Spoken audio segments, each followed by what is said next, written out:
Sometimes you lose someone the second you confront them. You start talking about the problem, they feel cornered, the air shifts, their face goes blank. Just tell me what's wrong. Nothing. You're standing there trying to get closer, and somehow you just made it worse. And it's not about what you're saying. Can we talk about yesterday? Their shoulders tense before they even answer. You don't see this part. You think they're choosing to shut down. They're not choosing. Their body already hit the brakes. You start talking about the problem. They feel like they're on trial. You keep explaining. They're not even listening the way you think they are. They're watching your tone, your face, the way you're standing. You want clarity. They just want the pressure to ease up. That blank look isn't what you think. We're very quick to interpret behavior as intention. It's not, I don't care. It's, I can't do this right now. And the more you try to keep the conversation calm and logical, the more their system speeds up underneath. So they go quiet, not to punish you, not to win, to get out of the spotlight. And that's why talking about the problem can make it worse, because you think you're moving toward resolution. They feel like they're being cornered. You think you're fixing something. They think they're surviving something. You're not even in the same reality. You're reacting to the problem. They're reacting to you. Maybe you've done this. I know I have. This is where it gets messy. They go quiet, and you feel something shift in you too. You start thinking things you probably won't say out loud. Here we go again. Why is this always so hard? So you lean in harder, not louder, just firmer. Why can't you just talk about it? And now they're not just trying to figure out what they feel, they're trying to survive you watching them struggle. That's different. Some people figure things out while they're talking. Others need time before they even know what they're feeling. If you catch someone mid-process and put a spotlight on them, most people freeze. Not because they don't care. They don't have it organized yet. And when you push for clarity in that moment, it doesn't feel like support. It feels like pressure.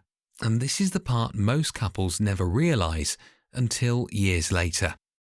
This isn't just a feeling people talk about. In the 1990s, psychologist John Gottman started running conflict experiments with couples in a lab. He'd bring them in, sit them down, and ask you to argue about a real issue. Nothing dramatic, just something unresolved. And he wired them up. Heart rate, sweat response, stress markers. What stood out was this. The partner who shut down, the one going quiet, avoiding eye contact, barely responding, often had a heart rate well over 100 beats per minute during the conversation. That's not calm. That's fight or flight. From the outside, it looks like indifference. From the inside, it looks more like overwhelm. Gottman later called that pattern stonewalling, and he found it was one of the strongest predictors of relationship breakdown.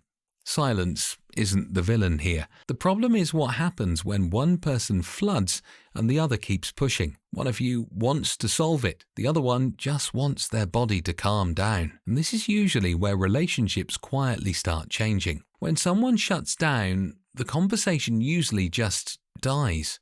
It doesn't end. It doesn't explode. It just hangs there. And after a few of those moments, you start adjusting. You think maybe this isn't worth bringing up. Maybe it'll just turn into that same blank look again. So next time you let it slide, and then again. And eventually you're not bringing up half the things you used to. You don't announce that decision. You just feel it. That hesitation before speaking. That quick calculation in your head. Is this worth the shutdown? Meanwhile, from the other side, it might feel like things are smoother. Less conflict. Less tension. But something else is quietly shrinking, the amount of truth that makes it into the room. What happens next is the part that slowly creates distance. Most people don't see what happens after that conversation ends. The person who shut down doesn't always feel calm. Sometimes they sit there alone and replay it. The words show up late. What they should have said, how they probably looked, it comes back in fragments. But in the moment, it wasn't there. That's the part that creates distance. One person thinks, you wouldn't talk to me. The other thinks, I couldn't. Those are not the same thing. And if that keeps happening, something subtle changes.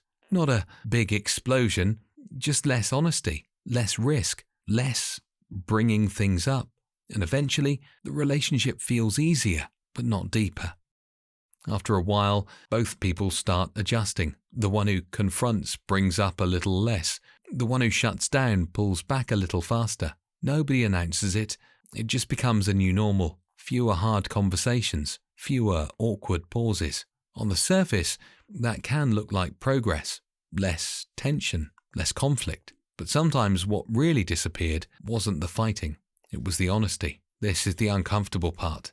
If you're the one who pushes, it can feel like you're protecting the relationship. If you're the one who goes quiet, it can feel like you're preventing damage. Both can feel right in the moment, but over time, the pattern matters more than the intention, because eventually, one person starts thinking it's easier not to say it, and the other starts thinking, see, everything's fine. That's how distance grows quietly. It's not usually some dramatic fight. It's the conversations that never really got finished. So the next time someone goes silent when you bring something up, you might see avoidance. They might be flooded. It doesn't solve the issue, but it changes what the silence means. And if you keep mistaking overwhelm for indifference, you'll keep pushing someone who's already trying to breathe. And you'll keep wondering why they feel further away every time you try to get closer.